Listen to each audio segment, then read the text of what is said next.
Good morning.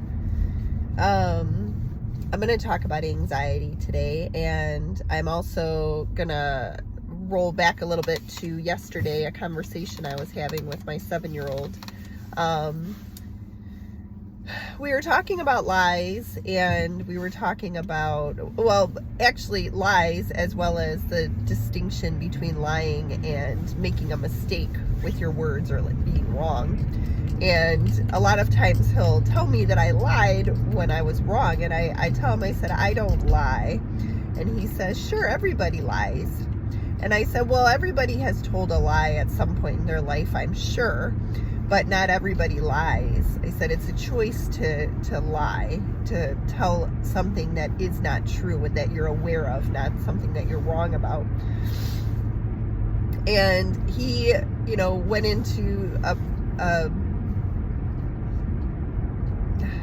my words aren't coming. He was saying a person who lies is a liar. And I said, everybody has, told lies in their life, and not everybody's a liar. I said, someone who tells a lot of lies or lies very frequently could be considered a liar. And then he looked at me and he said, well, I know one person who's a liar, and it's Satan. And he's spot on. I mean, that's the perspective. Satan lies, and he is a liar. And with anxiety, a lot of it stems from lies. In my case, it was anticipatory lies, the lie that I was concerned that something was going to happen. And I was just, this morning, my son had not a rough morning, because we had very rough mornings last year for a couple months in a row where he was just flat out refusing to go into school. And we had, a struggle every day to get him in there. He experiences anxiety like I do, where it's a fear of throwing up and or being around it. And of course, during flu season last year, there was a lot of that in school. And it causes anxiety. It's caused anxiety in me, and for many, many years. And so to watch him struggle it's hard, because I know that the things that he's concerned about are not facts. They're, the anticipation that something could happen. And yesterday they were talking in class about throw up. It's one of those things. It's kind of just a reality of life. And when you're around a bunch of kids, the discussion comes up, and it does cause anxiety for those people who are fearful of that. And so this morning, he didn't want to go into school, and I could tell it was anxiety. And so he went in, and I told him, I said, this is what courage looks like. I said, you're doing something, and you're courageous about this, because you don't want to go in, but you are. And then I messaged his teacher and just kind of gave her a heads up. And that's different than how I would have handled it as a kid. When I struggled with anxiety, I would hide it from people. And in fact, I would get not angry, but I would get irritated, because my mom usually could tell when I was feeling anxious, and she would say something, and it would irritate me, because I tried so hard to hide what I was feeling, to the point where, it kind of stuck with me. It's hard to be vulnerable with how you're really feeling, and anxiety has a way of making you feel broken, in a sense. It has you feel like you're different from everybody, and you're struggling with something that you feel like maybe you feel silly about struggling with, but yet it brings you physical symptoms and turmoil. And so long story short, I tried to hide it from everybody when I was going through it, and I'm really working to do it differently when I watch my kids struggle.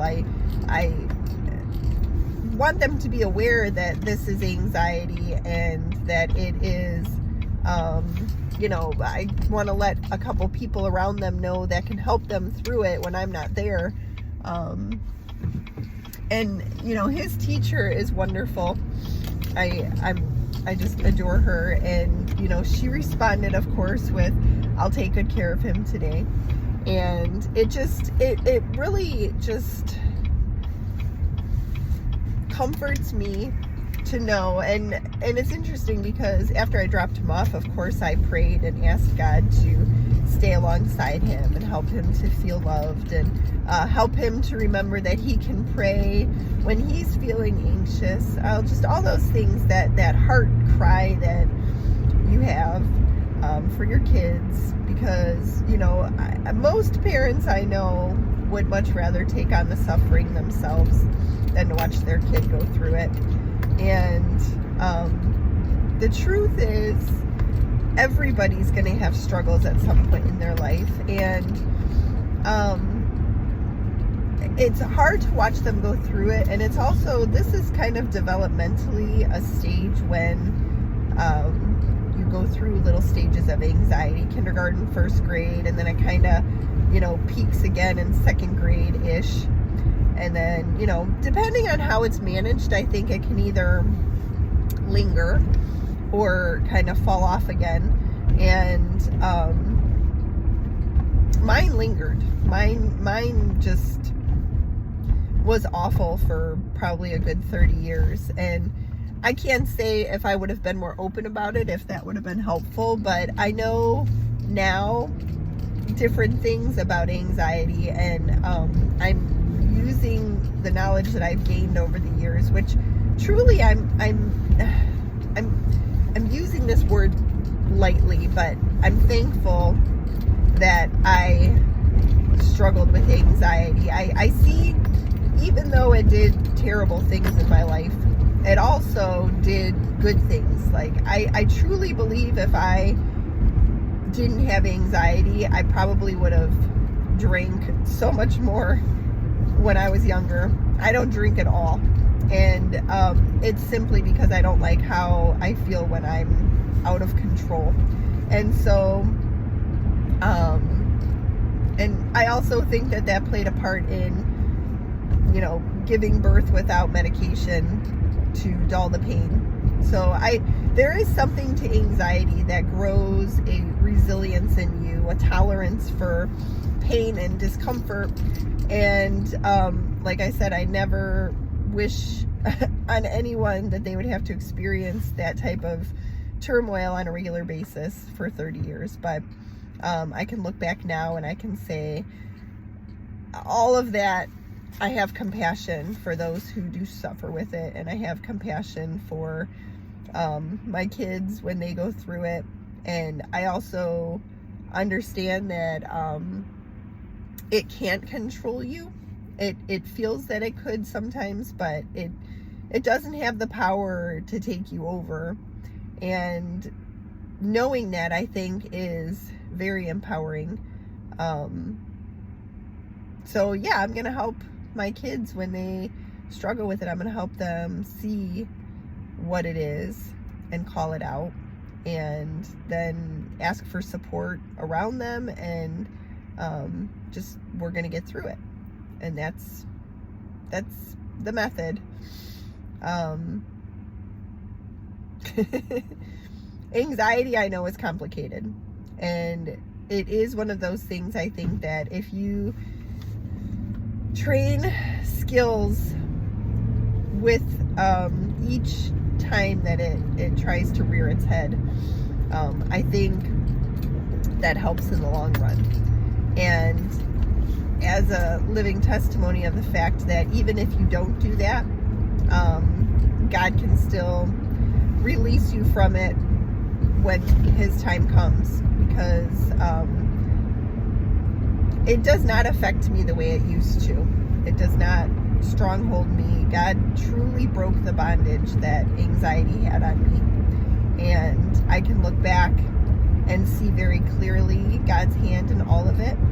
And with that, I can confidently pray and ask him to do the same in my kids' lives, and you can confidently pray that He'll do that in your life if you're struggling. It is possible. And in the meantime, though, there is something to be said for those who have struggled with it. You will be stronger on the other side of it. When the day comes that it doesn't chain you anymore, you will have a freedom unlike any other kind of freedom. And then, God willing, you'll also help others as they struggle with it. And I mean, that's the Romans 8:28 model, I think. The Lord, I'm drawing a blank on the wording. It's like all things worked, there it is. All things work together for the good of those who love God. And it's true. Even the terrible things like anxiety, you can look back and think that God used it for good. And I'm here today talking about it. And every time I talk about it, I do have a little whisper in my head that says, oh, what if it comes back? What if it does? God's still good, and God still provides for me, and God will still use it for good, because Satan is a liar, and he will try to isolate you through it, and he will try to manipulate your mind, and he doesn't have the power to do that. And you can be confident in that. And so that's what I've got today. I hope you're having a great day.